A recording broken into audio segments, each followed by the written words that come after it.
बचपन से लेकर जवानी की मंजिल तक पहुंचते ही प्राणी के मन में कुछ ऐसे नए तूफान जन्म लेते हैं। ये भावनाओं के तूफान होते हैं जिनके कारण मानव शरीर में एक ऐसे जोश पैदा होता है कि उस समय वह पत्थरों से टकराने के लिए तैयार हो जाता है। जवानी की व्याकुल उसे कुछ करने पर मजबूर करती है। उनके मन में एक तूफान सी उठती कि ऐसा में कोई ऐसा ही शरीर हो जिसे अपने बाह में भरकर सीने से लगाकर उसे कुचले मसले, उनके कुछ विशेष अंगों को नग्न करके उसे दबा कर। जी हाँ, कुछ ऐसी भावनाएं जवानी की आयु में कदम रखते ही जन्म लेती है।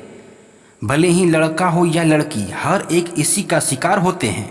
इस आयु में जब लड़के लड़कियां पहुंचती है तो उनके माता पिता उनकी शादी की बातचीत आरंभ कर देते हैं।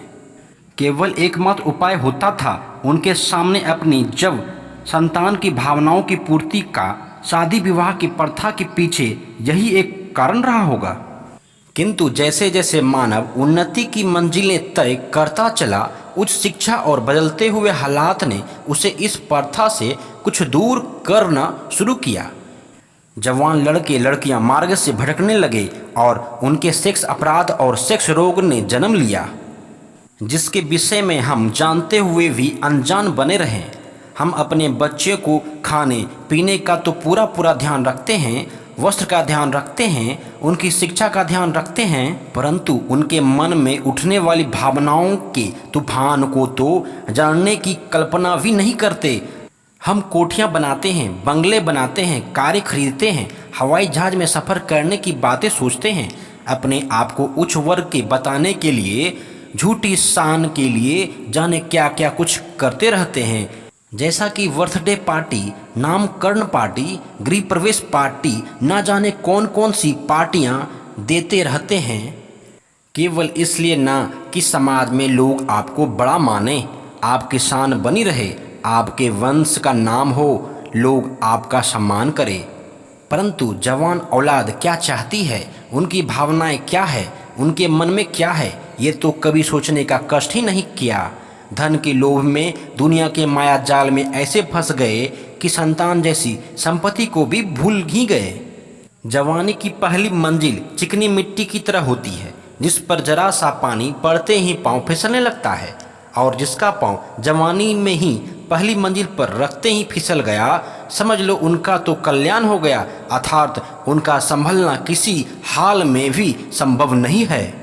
सर्वप्रथम ऐसे युवा वर्ग हष्टमैथुन जैसे बीमारियों का शिकार होते हैं, जिनके लड़के लड़कियां अपने जवानी का भयंकर रोग लगा लेते हैं। इस रोग का शिकार लड़के लड़कियां दोनों ही होती है। जो लोग इस रोग के शिकार नहीं होते तो वे फिर सेक्स की आग को ठंडा करने के लिए बाजारों में निकलते हैं। भले ही भारत सरकार ने वेश्यावृत्ति के अड्डे बंद कर दिए हैं, मगर सरकार ऐसे कानून बनाते समय यह क्यों भूल जाते हैं कि सेक्स तो प्राकृतिक देन है। इस पर तो केवल कुछ प्रथाओं को ही बंधन लगाया जा सकता है, जिसे हम सामाजिक कानून कहते हैं। सरकारी कानून के बंधनों में तो सेक्स को भी कभी बांधा नहीं जा सकता। इसका परिणाम यह निकलता है कि वेश्यावृत्ति के बाजार बंद होते ही सेक्स आनंद के लिए नए द्वार खुल गए। Call girl, girlfriend, society girl, cabaret dancer, orchestra, ना जाने कितने रूप बदल लिए। इस औरतों ने पुरुषों को अपने काम जाल में फंसाने के लिए और साथ ही साथ अपने लिए खुशी जीवन की तलाश में औरत का एक बाजार बंद हुआ तो पुरुषों ने उनके लिए अनेक बाजार खोल डाले। जिस औरत ने इस पुरुष को जन्म दिया वही उनके शरीर का व्यापार करने लगा और निशंस बनकर बिकने लगी। ऐसा क्यों हुआ? ऐसा इसलिए कि कुछ लोग वासना की आग में अंधा हो गए थे। शायद उनकी पत्नियां घरों में बैठी अपने पतियों की प्रतीक्षा कर रही होती थी और पति किसी बाजारी औरत के साथ आनंद ले रहे होते। इसका दूसरा वर्ग है कुमारी युवक, जिन्हें काम की आग आनंद की ही आनंद चिंगारी बनकर सुलगती रहती है, जिन्हें अपने भावनाओं पर अंकुश नहीं रखा, क्योंकि उनकी शादी की आयु में तो कोई शादी नहीं करता। प्रसिद्ध काम कला के लेखक दार्शनिक फ्रायड का कहना है कि हम सब अपने जीवन में किसी न किसी चरम में समलैंगिक आकर्षण का ग्रस्त बनते हैं। फ्रायड की ही यह कथन है कि यौन जीवन स्वयं अपने शरीर की सजा से आरंभ होती है। इस अवधि में बच्चा अपने समलैंगिक से यौनानंद प्राप्त करता है। यह अवधि फ्रायड के विचार में 7-8 वर्ष की आयु में समाप्त हो जाती है। इस युग के पश्चात लड़के लड़कियां ऐसे जीवन में प्रवेश करते हैं जब किसी के प्रति आकर्षण का अभाव नहीं करते। वे लड़कियां के साथ खेलने में अपमान महसूस करने लगते हैं। इस आयु के पश्चात लड़के लड़कियां अपने लिंगता को पहचान जाते हैं। फ्रायड के इस विचारों से यह बात तो स्पष्ट रूप से सामने आई है कि वे सदा ही समलैंगिक मैथुन करने वाले की आत्महीनता का रोग समझते थे। इसलिए उनके विचार को आपके सामने पेश करता हूँ। इस आदत के पर्दों में अपने आप को पसंद करने की भावना निहित होती है। इस लैंगिक प्रवृत्ति का शिकार आपको पसंद करते करते अपने समलिंग प्राणी के ही अपने संतोष का साधन खोज लेते हैं। माँ बाप में बढ़ते हुए प्यार, लड़की माँ से और लड़का पिता के प्राकृतिक लगाव रखता है। दूसरी लड़की से संबंध बनाकर वह समझती है कि मैं कोई पाप नहीं करती। कुछ हार्मोन त्रुटियों के कारण यह प्रवृत्ति बन जाती है। इस उदाहरण के केवल वही लोग समझते हैं जो मनोविज्ञान के बारे में कुछ जानकारी रखते हैं। वह समाज में यह बात शायद ही किसी को सहज होगी कि सेक्स की आग में लोग अंधे होकर अपने ही जैसे लोगों की संभोग करें। किंतु इस बात से इनकार भी नहीं किया जा सकता, वैसे ही सेक्स की घुटन और समय पर विवाह न होने के कारण ही हमारा युवा वर्ग भटक रहा है।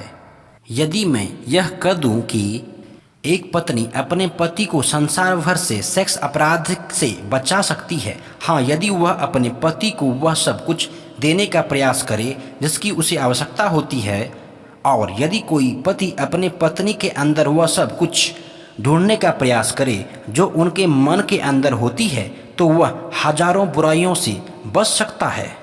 पति पत्नी नर नारी यही एक शरीर के दो रूप हैं जो एक दूसरों के बिना नहीं रह सकते। जैसा कि मैंने पिछले एपिसोड में अपने पाठकों को बता दिया है, आरंभ काल में नर नारी एक ही शरीर के दो भाग थे। जब से ये किसी कारणवश एक दूसरे से अलग हुए हैं, तब से फिर एक दूसरे के मिलने के लिए व्याकुल रहते हैं। इन दोनों के मिलन में क्या काम का प्रभाव नहीं था? सेक्स ही उनके दोनों भाग के मिलने में पुल मानी जाती थी। सेक्स पूर्ति की सेक्स अपराधों में मुक्ति दिलाती है। जवानी की आयु में नर नारी एक दूसरे से पुरकर बन जाते हैं। यदि ये दोनों जवानी की आयु में एक साथ रहेंगे तो इनका वासना की आग से बच नहीं पाएंगे। आपने हमारे धर्म ग्रंथों में यह तो पढ़ा होगा कि जैसे राजा महाराजा के बच्चे बड़े होते थे तो उन्होंने शिक्षा और सैनिक प्रतीक्षा के लिए जंगलों में गुरुओं के आश्रम में भेज दिया करते थे। जैसे ही वह जवान होते थे वैसे ही उन्हें घर में वापस लाया जाता था। इनका कारण यह भी हो सकता है कि काम कला की आग में बच्ची आयु में ही बच्चे भटक सकते हैं, इसलिए उन्हें भटकने से पूर्व ही ऐसा शिक्षा की आवश्यकता होती है जिससे वो भटकने से बच जाए। सेक्स से बड़ा अपराध सेक्स की अज्ञानता शादी से भी कहीं जरूरी है। शादी के विषय में लेकर ज्ञान प्राप्त करना, पति पत्नी का रिश्ता क्या होता है, पति का क्या कर्तव्य है। जब हम बच्चे को स्कूल शिक्षा के लिए भेजते हैं और फिर उस शिक्षा के लिए कॉलेज में भेजते हैं केवल इसलिए वे पढ़ लिख कर अपने पेट की समस्या को हल कर सके, किंतु ये क्यों भूल जाते हैं कि पेट जब भर जाता है तो उनके पश्चात मानव जाति के सामने एक भूख और भी खड़ी हो जाती है।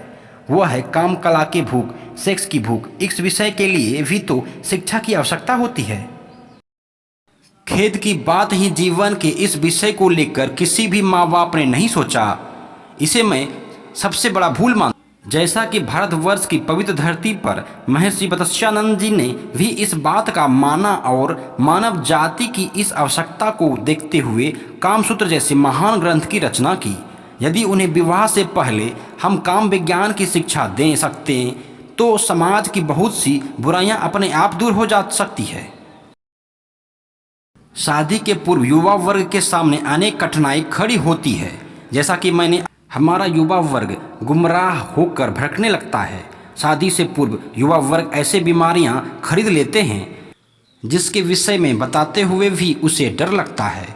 डॉक्टर के नाते मैंने सेक्स रोगियों को देखे हैं इसके आधार पे मैं यही कह सकता हूँ कि युवा वर्ग बहुत सारी बीमारियों को शिकार केवल सेक्स शिक्षा न मिलने के कारण ही हो जाते हैं। अब मैं उन रोगियों की बात आपके सामने रखता हूँ जो शादी के पूर्व युवा वर्ग को धर लेते हैं। इनका जो भयंकर परिणाम लोगों को भुगतना पड़ता है, जिसके विषय में आम आदमी नहीं, मेरे जैसे डॉक्टर ही जान सकते हैं और जिन्होंने रोगियों को देखा है। जो भूल युवा वर्ग शादी से पहले कर लेता है, शादी के पश्चात उनकी बहुत बड़ी कीमत चुकानी पड़ती है। इस सब रोग में सबसे बड़ा रोग है, मैं हस्तमैथुन को मानता हूँ।